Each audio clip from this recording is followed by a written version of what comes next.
Hey everybody, welcome to Now It's Dark. I'm Jim. I just finally, not finally, but it just came out, Cinderella's Revenge. You can find this movie now on Prime and Vudu for $4.99. So it's a $5 investment, which isn't so bad. This is another one of these movies that's in a series of trends of taking, childhood stories and turning them into these horror movies. I think what a lot of people forget, aside from like Winnie the Pooh, that obviously wasn't, but a lot of the Grimm's fairy tales and some of these stories like Cinderella, there was, um, not necessarily kid friendly stuff in these original stories. And this is a very good, unique take on the Cinderella lore. And I think there's another Cinderella movie coming out later this year. Um, I think it's Cinderella's Curse or something, or maybe that's already come out. I'm sure there's been other Cinderella movies, anyways. This is 1 hour and 25 minutes. It's listed as a fantasy drama horror, and it's about Cinderella. She's pushed too far by her evil stepsisters and stepmother, which causes her to switch out her glass shoes and use the assistance of her fairy godmother to seek bloody vengeance. And and this movie stars Natasha Henstridge as the fairy godmother, and it's pretty cool to see her in this, and she still looks pretty good. Actually, the whole cast is really decent. Actually, directed by Andy Edwards, written by Tom Jolife and Charles Perrault. This was filmed in Canada, but don't worry, they speak English in this movie. Cinderella is played by Lauren Steyrick, and evil stepmom Catherine is played by Stephanie Lodge. Evil stepsister Josephine, played by Beatrice Fletcher, and evil stepsister Rachel, played by Megan Purvis. And I would say those were the notable main casts, obviously. And we do start off with a very upbeat, fun opening credit sequence that had a very good song. I found myself like really kind of getting into it. It was groovy, it was hip, it was now, you know what I'm saying? It was pretty good. And then we slide right into kind of period piece, and it was all very beautifully shot. Everything looked good, looked time accurate, castles and woodlands and hand sewn dresses and all of that stuff. And we get the story of Cinderella basically played out um, pretty, accurately to what we would remember of the Cinderella story, where the evil stepmother, you know, is up to no good, gets rid of her husband, tells her stepdaughter Cinderella that she must stay with her and the stepsisters and become kind of like a pseudo servant. Um, and that's pretty true to the story. And then of course we go through um, kind of meeting the sisters, and we get to see a little bit of the evilness in the stepmother, all the evil at the castle or house, whatever you call it, the estate, is really driven by the evil stepmom, Catherine. And there is a couple of repetitive sequences that have a payoff at the end. So, it's kind of fun to see that kind of stuff.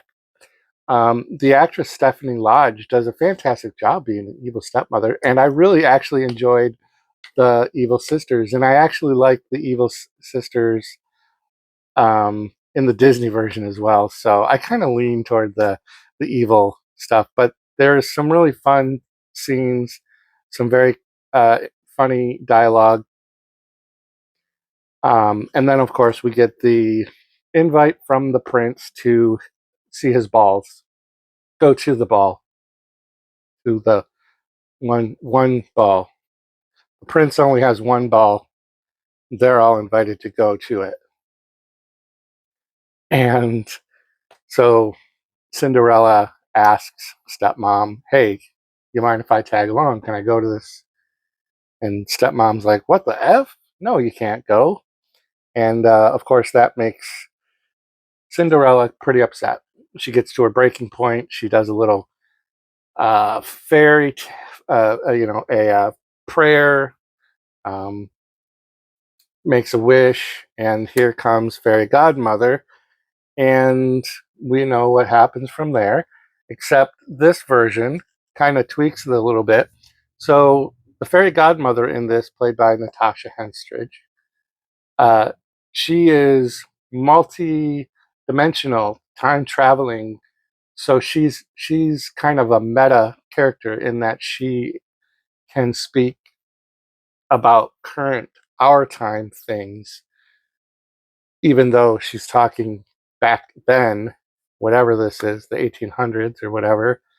And so she's saying things that Cinderella doesn't make reference to. And then when the fairy godmother gets Cinderella to uh, commit to that she wants to go to the ball, that's her wish. And so the fairy godmother, this was probably the one thing that I didn't like about it is, in the classic movie, we had a pumpkin turned into a carriage. We had, um, the mice creating the dress and things. That's like the Disney version. I don't know what the book version is. I never read it. Probably the mice. But without spoiling too much, if you go to IMDb and you look at the cast listing, we have characters by the name of Vidal Sassoon, Elon Musk, Tom Ford, and Christian Louboutin, or whatever. These are all high-profile fashion people, and Elon Musk. We all know who Elon Musk is. So I won't spoil like what their input is into the story, but it was the one deviation from the main OG story that I didn't like. Cinderella goes to the ball. She's got till midnight, right? She goes. The stepmoms and sisters, and they're freaking out that Cinderella showed up, and she, of course, looks so beautiful. Got the classic glass slippers. Got a little bit of a foot fetish. We get some foot stuff in this movie, and and she sees the prince. Prince falls for her hard. He's not hard. He falls for her hard. Um, and she's got to leave. Time is not on her side. Time is not on her side. So she runs and she leaves a glass slipper behind. And we all know, so this is basic story stuff, right? We're still getting through like basic story, other than that little tweak of how she gets prepped to go to the ball. And the prince now is, oh, when the steps get home and find Cinderella, she takes a beating. Woo! Anyways, she was severely punished for showing up to that ball after evil stepmom said you can't go. So she paid a price for that, which just amps up Cinderella's anger and depression and rage now.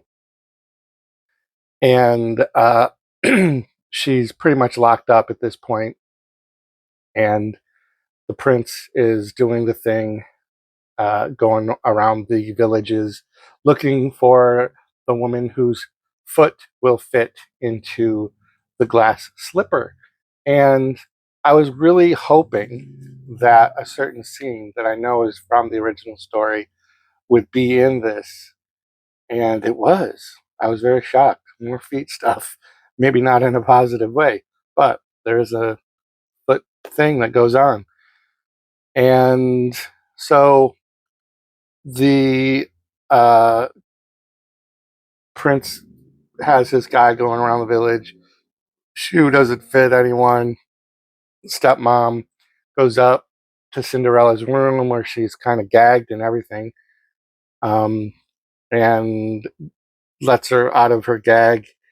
And Cinderella is just at her last limit and does her little calling out to the fairy godmother. And this is now when the fairy godmother kind of pushes her towards the revenge arc. Let's go do a revenge tour. You can't keep letting these people get away with being so evil. And here is a mask to wear that will help you stay strong and help you through this. At the very beginning of the movie, when the evil stepmother was having her husband killed, they were wearing these masks. And one of the masks gets left behind, and the fairy godmother has it and now gives it to Cinderella to use while she is going on a killing spree. And this is where it it deviates obviously from the story. It really amps up, get some fun kills, some stalker vibes, some cat and mouse kind of things, slasher stuff. It's good. Um, it's a small cast, so her body count is in the single digits, but there's enough of it, and the non-murder part of the story is entertaining enough for me anyways that I enjoyed this, and I thought it was one of the better adaptations into horror yet. So far, I would dare say that it was better than the Winnie the Poohs that have come out, and maybe it's because there wasn't the fantasy element of having to have costumes, or like animal makeup and things. Like, they had costumes, but they were period costumes, dresses and things for that time frame. And then the mask is just a mask, and it's not meant to be anything else than that. It's got like the enchantment from the godmother, but yeah, I can't really go into too much more because this is now not the normal Cinderella story. But uh, there were a few things that I jotted down that I will note. There are actually two sex scenes with full nudity in this movie that I wasn't expecting, and there was a Pinocchio Easter egg, and I might have to watch this again. I think I can watch it again once you like order a movie off of Vudu or something. I think you have 3 days to watch it, and I don't know if that means I can watch it as many times as I want to in the 3 days, or I have only 3 days to watch it once. I'll have to check. But there was a Pinocchio Easter egg, so I don't know if there's other um, Easter eggs that I might have missed because I really wasn't looking for them, because I don't think this is tied into that Pooh-niverse. And yeah, so we get the murder spree, and then we get a happy ending. We get our happy ending. And literally, when I say there's a happy ending, there's a freaking happy ending. We see Cinderella in full nudity having a happy ending with the prince. It's really unexpected. Not complaining about it. Uh, Kudos to end the movie like that. Um, so that might be a little spoilerish, but it's worth watching it just for that scene. Yeah, so there you go. Cinderella's Revenge. Let me know in the comments down below what you think of this trend. Will you check out this Cinderella's movie? Are you up to speed with the Pooniverse? Go Team Pooniverse. And yeah, thanks for tuning into the channel. Keep checking back for more great stuff. Row 18, plot 20.